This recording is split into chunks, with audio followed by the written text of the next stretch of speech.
These are in listen-only mode. Hello, YIC members, and welcome to this evening's webinar discussing record keeping for young investors, presented by our YIC President, Rob Wellings. My name is Kai Kapusta, and I'll be helping out in the background. Before I hand things over to Rob, I'd like to ask you if my audio is coming through clearly. If it is, could you please raise your hand by clicking the hand symbol on the GoToWebinar dashboard and let me know that everything is A-OK from your side of things. Marco, Lou, I see those hands coming up. Paul, Fred, great. If you'd like to ask a question tonight, please do so by typing in the questions box on the GoToWebinar dashboard. We may not be able to get to everyone's questions tonight, but over the upcoming days, Rob will respond back to you through email. If you're using voice over IP for your audio connection, I recommend that for best results, you close down any other online programs that you have running in the background, such as Skype, email, or YouTube. This also applies for other computers in your house. We also have a couple polls tonight, I think 5 in total, and I do encourage you to participate in them. We're also recording this webinar, and all attendees tonight will receive a copy of the webinar via an email from GoToWebinar. Also, if you'd like to take a screenshot of any of the content on the screen tonight, on the top right-hand corner of the GoToWebinar viewer, you'll see a little camera image. If you click that camera image, you'll save an image to your desktop. We also have, I think, one file in the handout section that Rob might be referring to. So at this point, I'll hand things over to Rob to get us started. So Rob, we'll scroll through there and get to your first slide. Fantastic. Thank you very much for that, Kai. Now, tonight we're going to be talking about record keeping for young investors. Now, I know that over the years I've collected a few records, but a lot of young investors probably don't know that that's an LP. But anyway, some people probably do and probably have some, and they're all coming back in fashion. And that's my dad joke for tonight, so I'll leave it at that. I won't do any more of those because I don't want anyone getting hanging up on me. So I've popped up there on the screen disclaimer, so if you want to have a quick read through that, it's just telling you and giving a bit of information that we are just giving you information this evening, and have a quick read through that, and then we'll move on.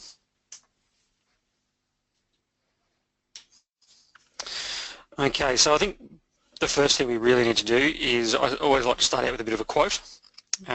So what's our plan? So before you commence buying investment property, you should consider your long-term objective. Now that was said by Kevin Young. For those of you who don't know who Kevin Young is, he's the founder of the club, and I think it's really important to look at your long-term objective. So that's a key message, and it has been a key message for my journey within the club.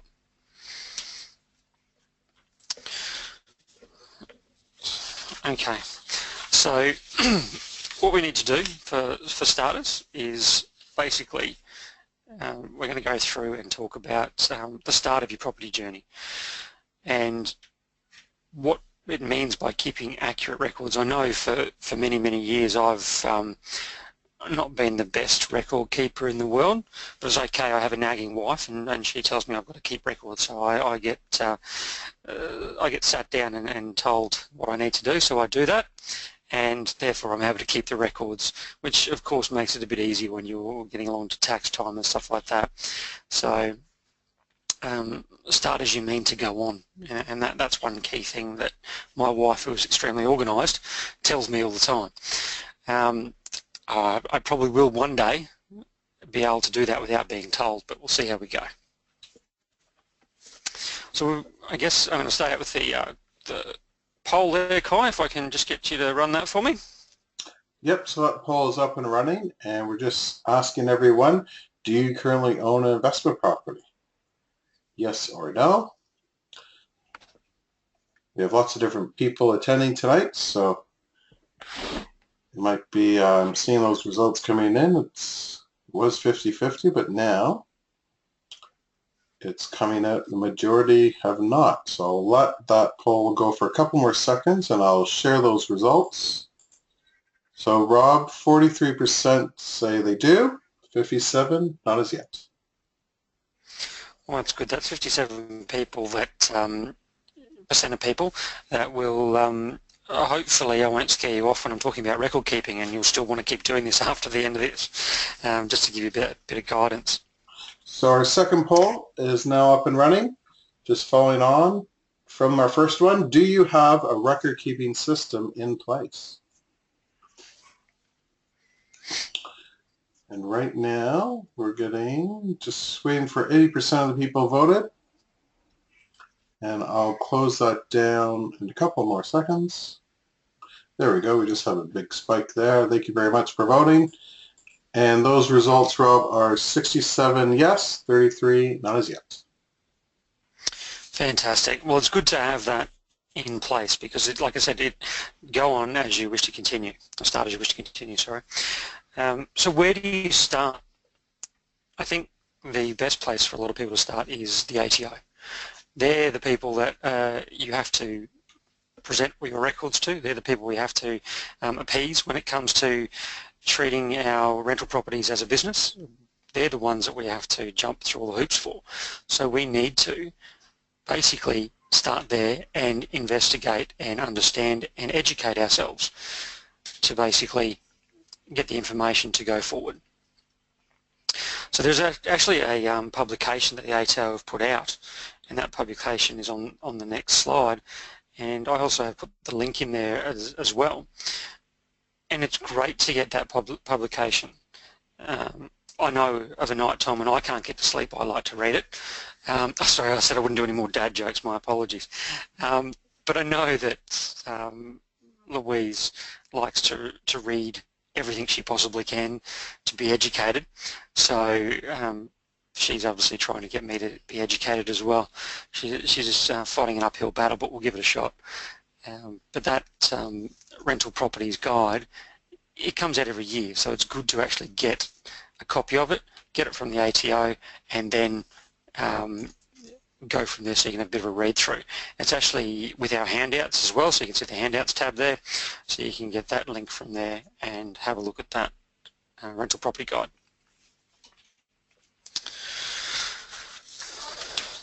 So I guess the thing, what you should know, it's your responsibility, and I've seen it over the years that a few people have come back and said, oh no, my accountant does everything for me. That's fine. And I must admit, when I first started doing my tax returns, that's exactly how I was. I'd give all my information to the taxman and he would turn around and give me, this is how much you get back. And it was fantastic. He knows what he's doing, that's great.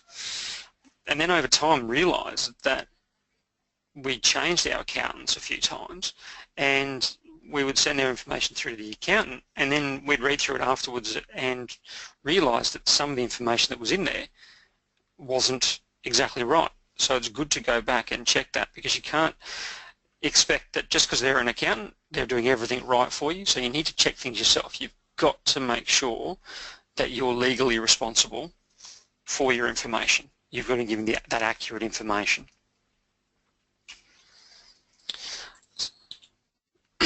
So documentation to keep from the beginning. I like to put it in order, so you've got a bit of a structure, because when you're starting out your property journey, you don't want to go, I'm going to have all these bits of paper and they've got to be all strewn over the kitchen bench, and you're going to be mixing it all up going, oh my goodness, what have I got here? I don't know, this looks like a dog's breakfast. So it's good to have a structure. And I think the best way to start is run with your structure as you would start out buying a property. So what's the first thing you start with? It's a contract, okay? And those contracts are good to keep those, so you've actually got them signed by both parties, all the people that are involved, and they're there and they're kept, okay? Details of the ownership, whether it's joint tenants, whether it's tenants in common, that sort of information needs to be easy at hand, because when you go off and talk to anybody in regards to this, that's one of the questions your accountant is basically going to be asking you. Are you joint tenants, or are you tenants in common? Also, moving on to your bank loans, paperwork, mortgage documents. Obviously, you've done your contract, that's all been signed up. Now we're moving on to where the money all comes from.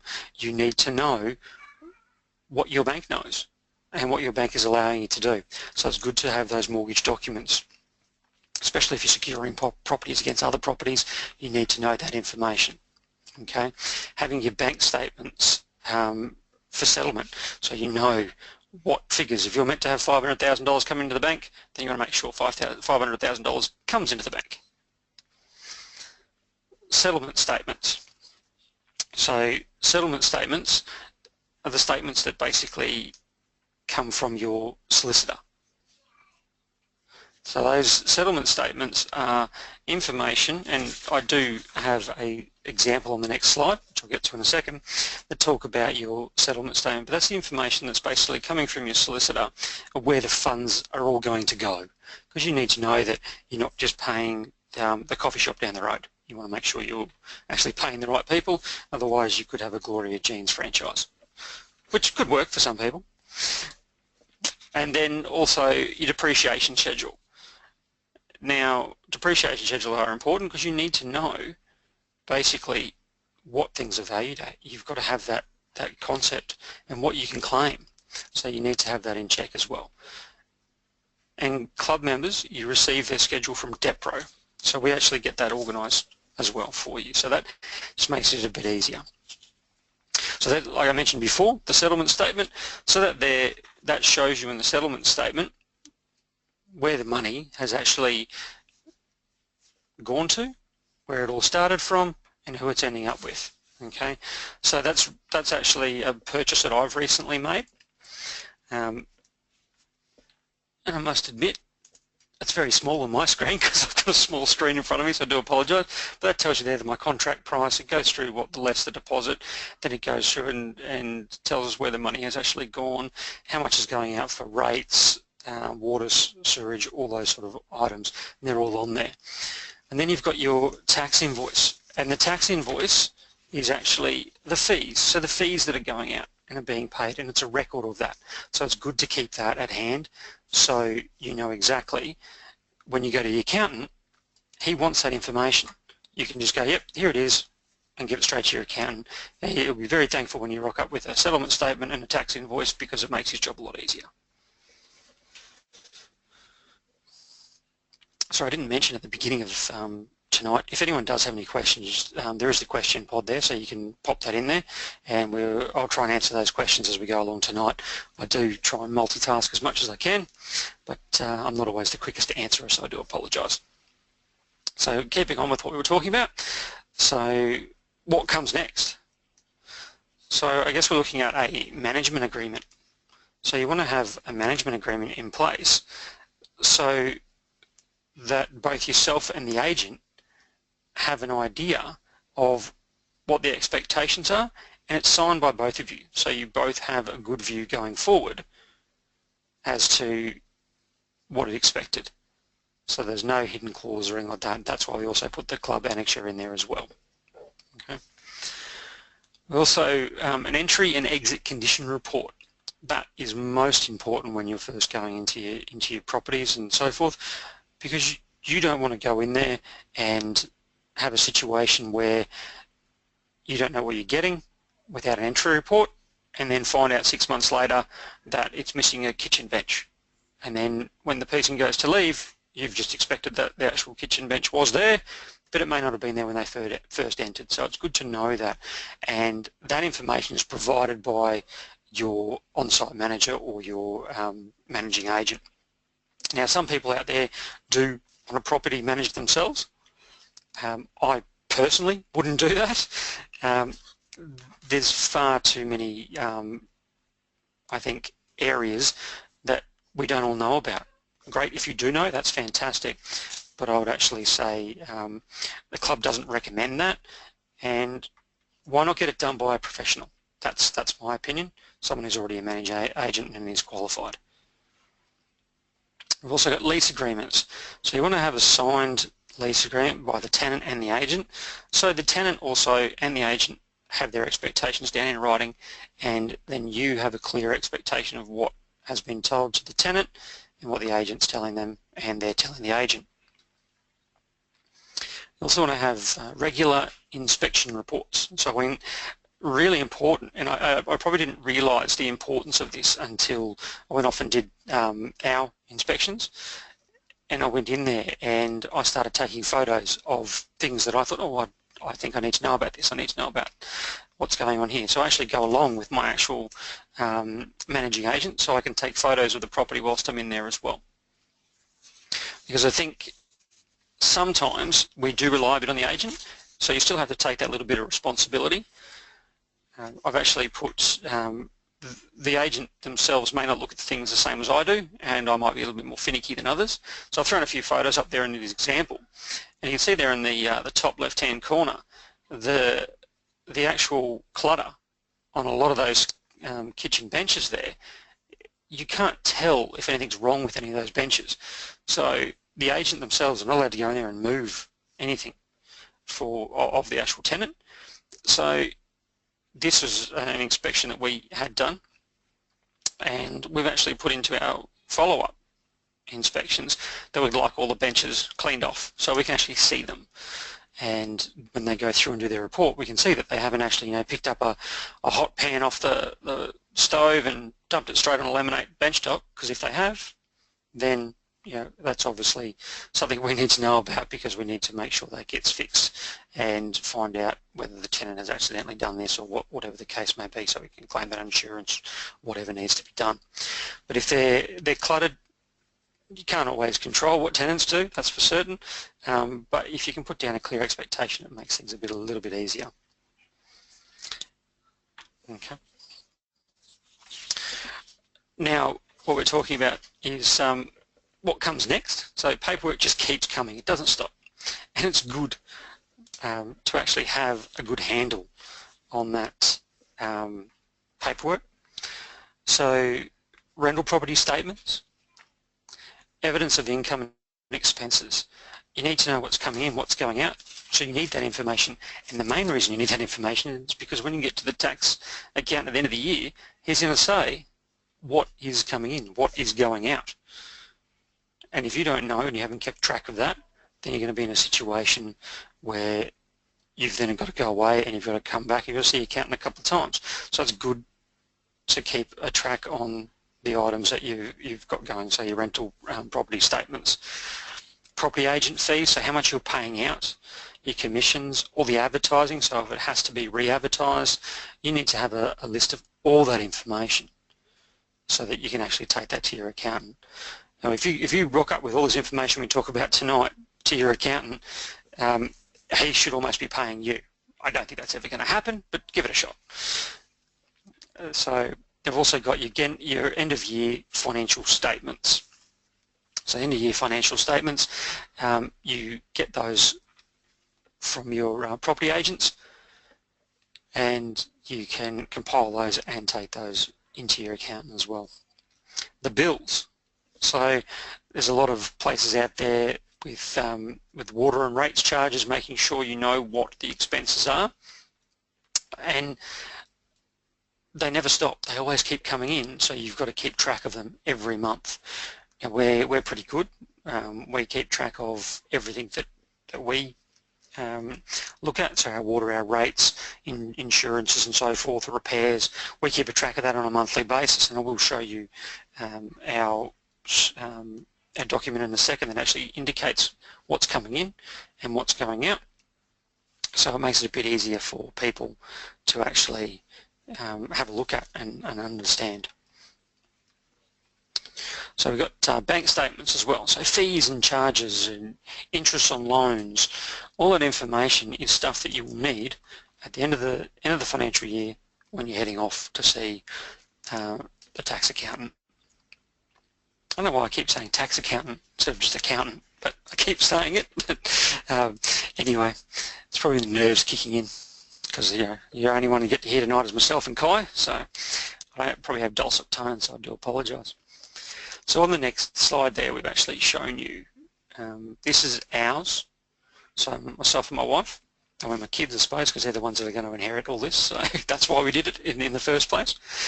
So we've actually got in there, you can notice that the statement to the right hand side there, it says statement 2, and there's a little blue arrow pointing to that.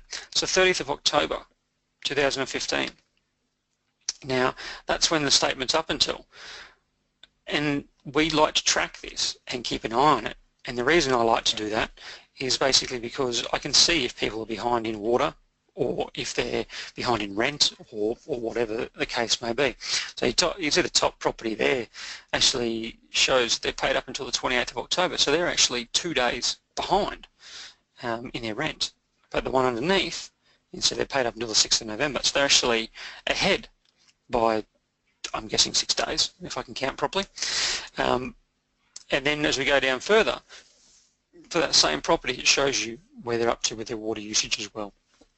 Now, water's always a tricky one, and it's always great to make sure that people have got individual meters, because I don't know how many times I've had to argue with the waterman because we've got 2 properties running off the same water meter, but we've actually got 3 water meters there.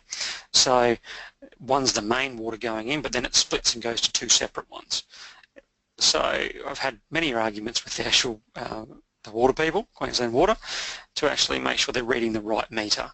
So much so I've actually written a Nico on one of them that actually says this is not the right one. So when they rock up, it actually looks at all those things and looking at when they're taking their meter readings as well. So I'm going to throw back to Kai so I can take a quick drink of water, and he's going to do another poll for us.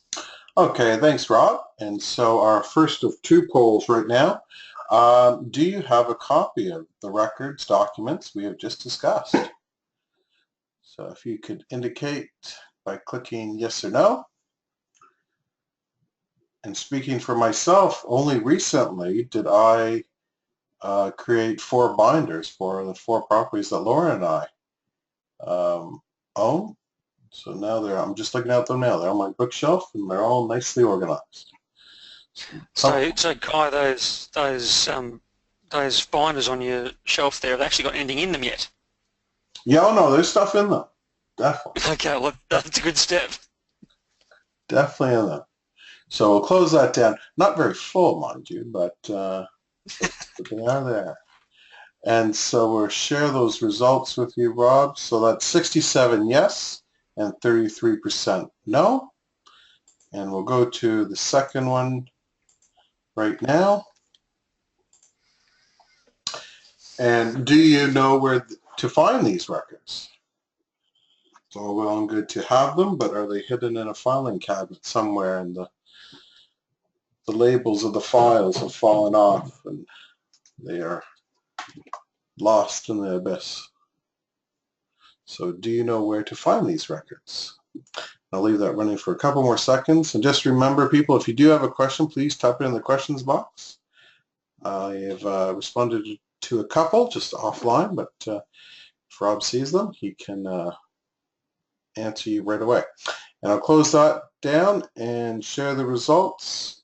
And we're 50-50 between yes I do and sorry but no. Okay, fair enough. Thank you very much for that, Kai. So, okay, so I guess keeping records, a good hint from the ATO in that booklet we talked about earlier, page 27, Rental Properties 2016, it gives you a good basis, I suppose, is what I'm trying to get at, for both income and expenses relating to income to rental property. So that is a good place to start, and it talks nice. It's nice and easy. It's basic chatter. You know, name of supplier, amount of the expense. So that's the information. So it's really easy to actually go through and use that documentation. And if you're not from an English speaking background, fabulous thing with the ATO these days, a lot of their information is translatable into English and vice versa. So that makes it extra accessible for a lot of people. So if you want to know about your amount of expenses, nature of the goods and services, and it explains all that down for you as well. So it's a very user-friendly document, and you've also got the added bonus of you're able to go onto the ATO website and you can, any questions that come up from this, you can actually pop that into their little search function there, and you know, what does nature of goods and services mean, so you can actually get a bit more of an explanation from those. So that's a good way to get started. Another good hint from the ATO, well, I don't know if it's a hint or it's actually really a requirement, because when you think about it, you're legally meant to do this. So let's say it's a requirement. You must keep your records for 5 years from the 31st of October, or if you lodge your tax return later, for 5 years from the date you lodge a tax return. So I just do it as a blanket rule. We keep ours for 7 years, and the reason for that is because my wife is ridiculously organised. Let's go with that, and that may still get me a roof over my head tonight if I'm lucky, as long as she didn't hear me. But we're going to keep ours forever.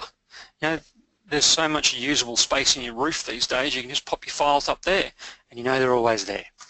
So, but the reasons for that are because basically if you ever have the ATO knocking on your door saying we want to see you, want to see your records, you've got them there. You've kept them for 5 years, here you go, bang, thanks for coming. Nice and easy, and whatever you do, don't send that information through with your tax return. Okay, keep them for yourself, because the ATO could be knocking on your door anytime soon. Okay, and if they do, you can just go, there's more documents, thanks for coming. You have a read through them, they're not that exciting, but go for it. So that's just a bit of a helpful hint. So what do we need? Why do we need these records? Okay, so for one, to comply with legislation.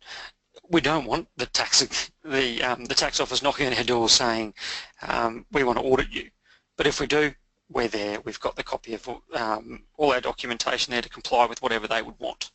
So that's a great thing. The other thing with estate planning, you don't know that something isn't going to happen to someone. If someone passes away, you want to have that information there and nice and easily accessible, that you can bring it all up and you can, in your time of grieving, you can actually get that information easy at hand and give it over to whoever needs it, and therefore it's one less hassle for you to worry about. In the event you wish to sell your property, I guess that's the other thing. You want to know that you can grab your documentation and it's there, it's ready to go, and you just, it's a nice smooth transaction, and that's what you want to try and focus on. We don't want to make this hard for anyone, and to be honest, the accountants don't want to have it hard for them, so the more accessible things are, the better it makes it for us. And then also, as I mentioned, for your tax accountants. So if your tax returns need to have that information, again, if there's any disputes from the ATO, you've got your documentation there. Disputes or tribunals, you may have to go off to the governing body for rentals, like the RTA in Queensland.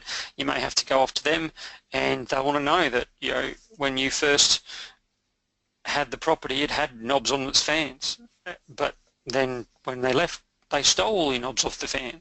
So and that's actually what happened to us. But surprisingly enough, we had to go off and we had to have them replaced at our cost, which was quite annoying. But we had the records there to show. Doesn't always come out on top, but those sort of things do happen. But we had records there, which helped our case. But I still had to pay, which was annoying. But anyway, risk management as well. So I guess what we're looking at there is like smoke alarms and things like that. If you need to make sure that they're up to date, if you've kept all your records, then you know that, okay, 12 months ago I had my smoke alarms checked. Fantastic. I have to do that every year. Yep, I can tick that off my little list, and I've got a list that I keep, and I tick that off as things get done through the year.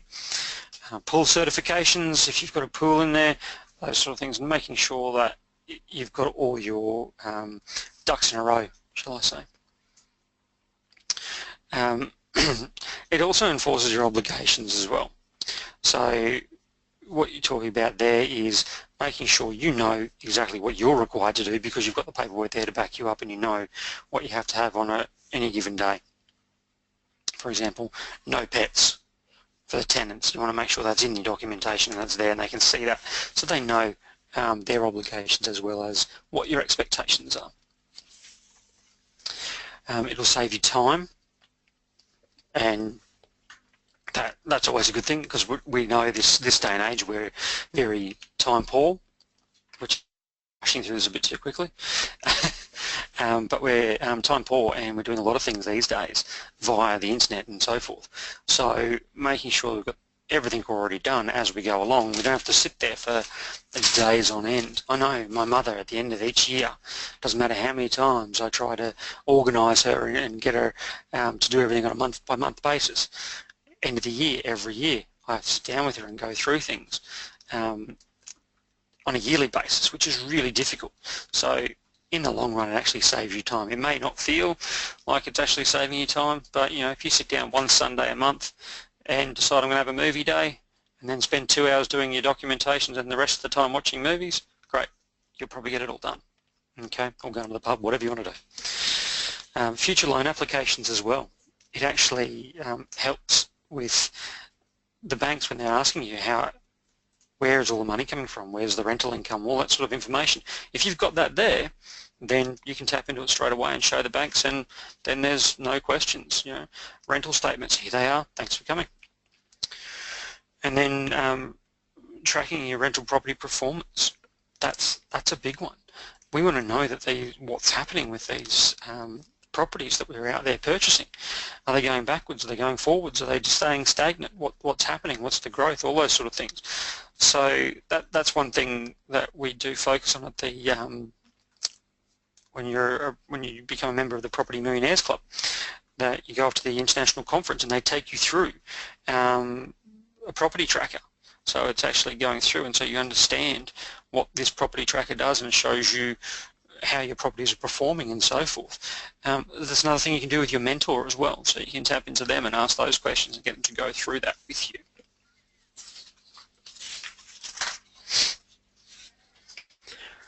So I guess who needs a copy of these records? Okay, I've mentioned him many times tonight, the accountant. I love the accountant to bits because we pay them lots of money, so we must love them. Your solicitor, we pay them even more and they do even less, but they keep us out of jail, which is great. which is what we want, obviously.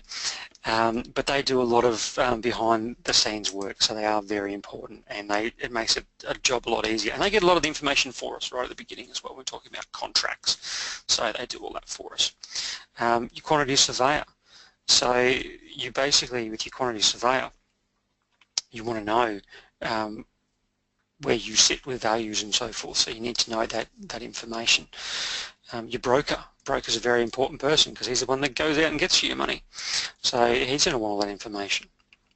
You need a copy of this for yourself, but not only yourself, also your family. I'm not saying by any means, I'm not saying run out there and make sure when you buy a house you give mum and dad a set of keys and the times you'll be home, and also come around for every Sunday lunch.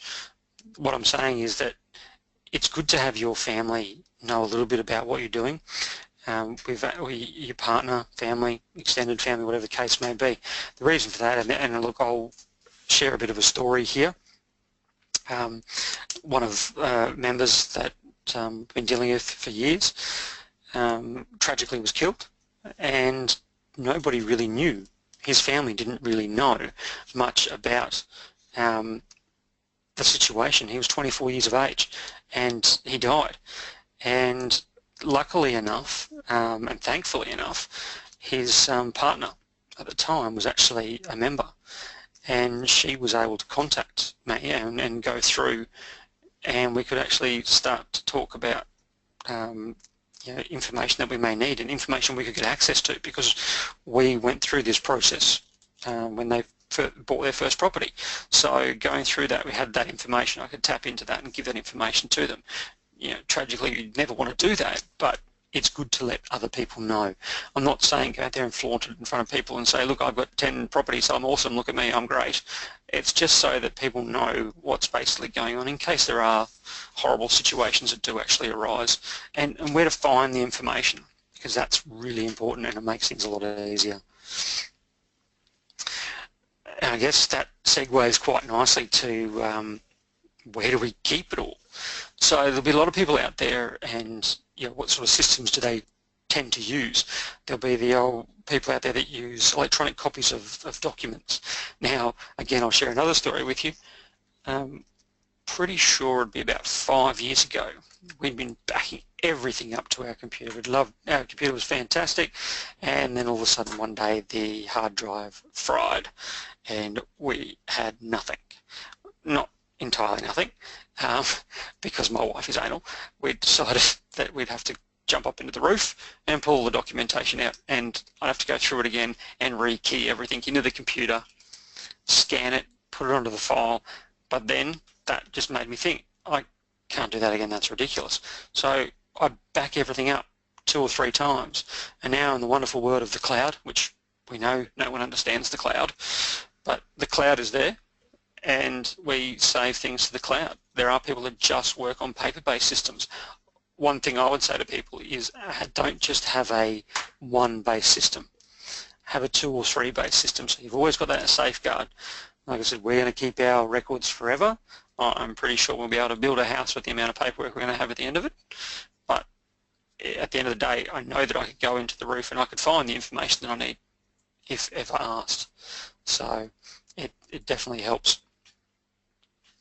And there are property management software programs out there as well to keep track of things. But even using that, I would suggest backing that up. But it's good to know that you can, when you do it on a monthly basis. Again, start how you want to continue on. Do it on a monthly basis. It's done. It's out of the way. And don't wait till the end of the year, because one, your accountant will hate you, and then you'll hate yourself, and then you wish, gee, I wish I'd done this every month. And then maybe next year you'll do it every month. So you just have to look at those sort of things. So, for example, I've thrown up there the cloud storage. So we actually use OneDrive, and as you can see there, obviously, it's a little bit more flash than what it used to be with the old, all the files kept everywhere. But we've got our OneDrive and our documents are kept here. Then the rental properties, and then it says which rental property, so you can break it down into different rental properties. And we do the next one will be a rental property and it'll be a different name, but that's all the accounts to that particular one, who to contact, basically our financial statements. So everything is there and it's all stored in that cloud. But again, don't trust the cloud on its own, so we have those backups as well. Just makes it just a little bit more comfortable. And look, I know that I do use the computer system quite a bit, so I am pretty comfortable with it, but I'd have to say I still have that in the back of the mind that one day, even in the cloud could dry up and there won't be any rain anymore. Sorry, another dad joke. I'm getting terrible, aren't I? Okay, so with that I'll quickly go across to Kai so he can save me and ask another question. Thanks, Rob. Well, I haven't heard that dad joke yet, so I'll have to throw that out myself at one point. So let's launch this poll. Are your record-keeping practices as good as they could be? So do you think so, or could they be improved with what Rob has covered in the last couple slides? Myself, I have an external hard drive that I use. I know some of our other branch managers are fans of scanning all the paperwork and keeping electronic files and backing it up in the cloud and with external hard drives. So I'll leave that poll running for a couple seconds, just waiting for 80% of you to vote. So if you haven't voted, please click yes or no. And we'll close that down and share the results. So we have 57 saying, yes, I think so, and 43, not as yet. Okay, Rob, so back to you. Lovely, thank you very much. Click on my computer, the right spot will be right. There we go. Okay, so how can we help? So I guess what we're looking at is with the Property Club, we actually have an experienced property mentor who's also an investor. So they've done all this. They're keeping all their records, I hope. Otherwise I might have to run this for them as well. But they're keeping all their records. So they've done this information. They've gone through, they've kept it so that they can give you that information. So tonight we showed you ours. So there's obviously other people out there will have that information as well, and your property mentors will have that information and can walk you through that. We've got quite a few publications for members as well. So one there you can see on the page there, top 10 traps for the unwary property investors. So that's one of them. But there are other documentation and publications that you can actually get from your property mentor as well, which will give you that information and will help you and ask a few of those questions, and definitely ask questions of us as well. Property management software, so it's for members to purchase. So that's a product that you can use, but you can also have your property mentor go through that with you. We keep a track of ours using property management software, so I just think it makes sense. You know, if you got yourself a car, you can have an owner's manual there, you're going to read the owner's manual. It's the same sort of thing with your properties as well. Regular workshops and webinars, it's really good to get along to these because you can get educated. There could be a lot of people out there that know a lot more than I do, and there is a lot of people out there that know more than I do, but it's good to go along because there may be one tidbit of information that you pick up, and that could be well worth it in your night and could save you thousands of dollars because you've actually come along and learned something. So it's actually great to get along there, and you get to talk to people, listen to people that are investors as well. We're not just saying, hey, you know, we're the bee's knees, we're giving you information. So if you've never been to a workshop, then you don't know what you don't know until you go along. Then you can confirm some of the things you think you know, and then the other things you can be learning from that as well. There's regular updates from Kevin Young, and he's also from the PMC president, Wendy Priestley, and also from the Young Investors President's Perspective, which is me. If you like hearing my voice, of course, you can always come back and hear me again. And I like to talk, or I like to hear the sound of my own voice anyway, so that's always fun. We've got comprehensive member benefits as well. There's so much help that's out there through the club, and we give you that information so that you can be educated. And I can't say it highly enough, you need to be educated. We've got quite a few people that I deal with on a regular basis, and I've actually said to them on occasions that no, sorry, you can't buy that property, and they look at me quite strangely, but hang on, I want to buy a property off you, and I'm sorry, you're not educated enough yet. You need to know more. You need to know what you're getting into, because if you don't know what you're getting into and you're not educated enough, then you're possibly setting yourself up to fail, and you'll never do it again because it'll be fear. So you've got to know what you're doing, or at least have the confidence to know what you're going to be learning, because I'm learning every day. You have access to the club brokers, solicitors, accountants, so they're the people that do all the crunch the numbers, do all the facts and figures and everything like that.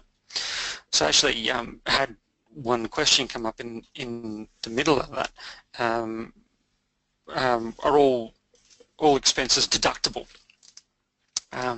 You need to really talk to your accountant, and they will provide that information to you. So that key thing that we just talked about there, talking to your accountant, they'll give you that information whether those things are deductible. I'm by no means an accountant or anything like that. I can just give you my experiences, but my experience shows me that you need to go to the people that are educated, and that's the accountants and the brokers and so forth, solicitors, so you get the right information that you need to go forward. And also receiving, jumping on the ATO as well website, so you can not jump on the ATO but actually jump on their website, so you can get that information from there directly, because look, like I said, they're the guys that make the rules, and we have to meet those rules so that we can actually go forward with property investing. So I popped up a question slide. If anyone wants to throw a question in there for me, they can. That would be great. Happy to answer what I can. Happy to make up the rest. So I think that works most times for me. My wife always tells me I'm full of something, so yeah, I might as well go with that. I've got a question in there, obviously that pertains back to about the lease agreements and so forth. If I don't agree to pets, should this be in the lease? So yes, at the end of the day, if you don't want particular pets in your rental property, then definitely make sure that's in the lease so that that clear expectation is there, and then you don't rock up one day and all of a sudden, you know, you've got this bounding Great Dane walking out in front of you when you've gone for your property inspection. You can turn around and say, well, hang on, no, I said no to any sort of pets. Some people might say yes to a pet, expecting people are just going to go in there with a fish. And then you'd be like us, we actually said yes to one of ours and they ended up going in there with about 6 pythons, which is a little scary when you go over to visit, but you know, if you're okay with snakes, it's not too bad, I guess. And someone else is writing another question up there. I'd actually just add to that, Bob, yeah. just about those pets. We had a PMC webinar with Lynette Jetson, who's the head of our leasing department, and she was very pro pets in properties, and she emphasized you're much better off to say yes to a pet as long as they have like pet references and it's not a huge, massive, you know, dog or 6 pythons. But to limit yourself by saying no to pets in the grand scheme of things wasn't the best idea in the world. And maybe that also is an example of why people join the club, and it's not so much to get the one great point of advice. It's all the little things, and you need to be reminded about all these little helpful hints because you just forget about it. You can't be a master of everything. So I think that's one great benefit that I've picked up from being part of the club these years. So that was just my little 2 cents there thrown in. Thank you for that, Kai. Yeah, and look, that's right. There's a lot of single people out there that, you know, they have a companion as a little chihuahua that fits in their purse, and that's their companion. And then you've got the couples out there that, you know, they try out having a dog or a cat first before they have children. So that's their babies until they decide they want to have kids or don't want to have kids, whatever the case may be. So yeah, it's definitely an option out there. So weigh up all of where you're coming from and what you're expecting out of being an investor. I had another question come up there. What if my agent gets my bills?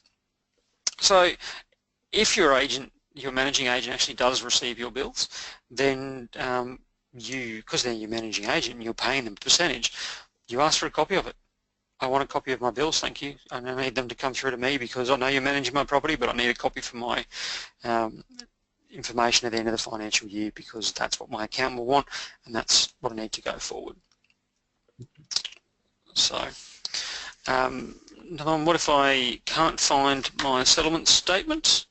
Okay, so a lot of times people go in and they buy their property and it sits there for a while and they don't worry about all that sort of stuff because that was the solicitor's headache. But if you can't find it when you're heading off to tax time, then contact your solicitor for a copy. They keep all their records, they know what the legal ramifications are if they don't, so they keep them for 7 years, I believe. So they will for them. I mean, if you don't do your tax return for 7 years, then you're probably in a bit of world of hurt. But if you haven't done your tax return in 7 years, then you're not doing what we just talked about tonight. And then your accountant's really going to hate you. So you've got to make sure. And what if I don't know how to read my rental property statement? Okay, ask for help. So ask your property mentor for help. Okay, tax statements, rental property statements, tax statements, all that sort of stuff is actually can be quite complex, especially in some circumstances where you could have 2 or 3, 4 or 5, 6 properties. Which one does this? Which one does that? So it's good to sit down and talk to your property mentor so they can go through that with you, and ask them to explain it to you in a term that makes sense to you as well. So you won't always, I know growing up, my mum would try to teach me something and I would sit there and just look at it with a blank look on my face. My dad would teach me and bang, it would make sense. So there's just those different ways that people actually take the information in. So it's good to know that you've got someone there trying to give you that information, and your property mentor will go through that with you and explain that to you. You can also ask your managing agent, because let's be honest, they deal with it every day. They'll probably take them 5 minutes. They've probably got a little spiel down that they actually say that explains it to people really easily. Don't seem like I have any more questions there, so I will move on. So what next? Review the documentation you need to keep. Okay, so everything we've talked about tonight, have a look for it. There was quite a few in there with a percentage that already had their hands on it. So I think 33% of people that didn't. So those 33% of people that didn't, then you guys have got something that you can do from here. If the other 77% of people said they have it, that's fantastic. They're doing really well. And for that other percentage, which there is none left, but anyway, just clicked an answer because they didn't know what else to say. They can now also look for that information.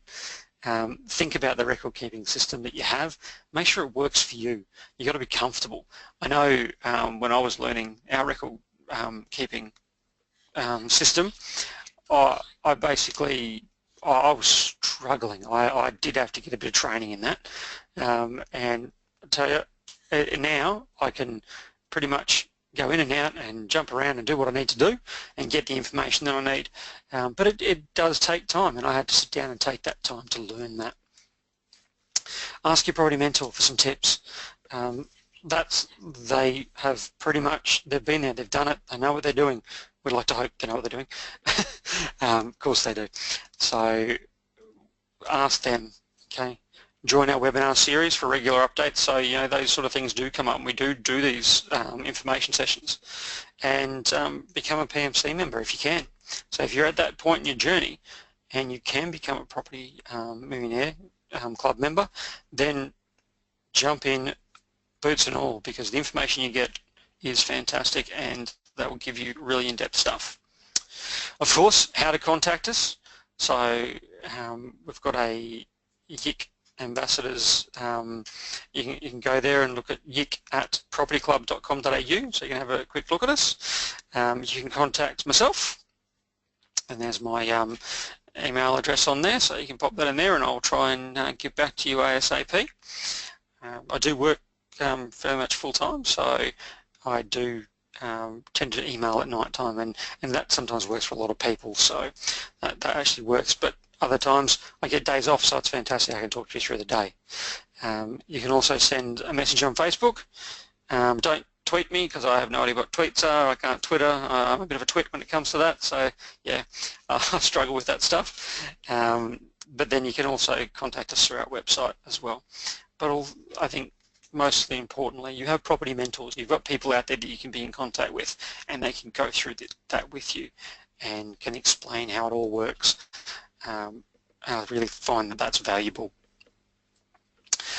Events coming up. So we have an events calendar. We keep up to date with social media and going through Facebook and everything like that. So we let you know when things are coming up when it comes to young investors, because we know that people are time poor. So it's good to keep an eye on it. Everyone these days is running around with a smartphone, well, majority of people, should I say, running around with a smartphone, and it's always updating them on something. Whether it be finding a Pokemon or finding a rental property, it's basically we're always on the phone. So using that, those sort of things. So check out the website. Go on to the younginvestorsclub.com.au website. I've also got the other website there for the propertyclub.com.au, but they're with the /lifestyle, and that lets you know when the national workshops are actually happening as well. We also have the Property Investors magazine there as well. So a lot of people get that electronically. Other people still like to get the paper copy. That's something you talk to your mentor about, and they'll organise whichever version you like. I know I like to flick through it at night time and have a bit of a read and read how other people are going and read exciting journeys about things. People these days, I watch my father-in-law, he used to always get a paper from Scotland because he's from there, and I'd always read it, he'd get it delivered and so forth, and now you don't see the paper anymore because he's on his iPad and he's always flicking through his iPad and reading the newspaper, doing exactly the same thing. So it's just different mediums for people to get in contact with us.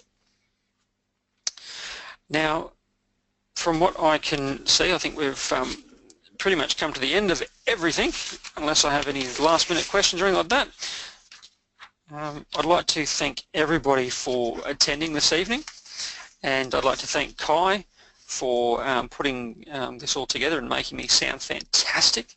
Apparently I sound like Arnold Schwarzenegger, I'm not sure though. Maybe my accent's not that great.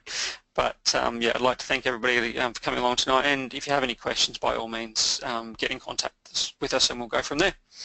I'll let you go off and enjoy your evening. Thank you very much. Well, thank you, Rob. I'll leave the webinar running for a couple more moments. If you have any final questions for Rob, please type them in now.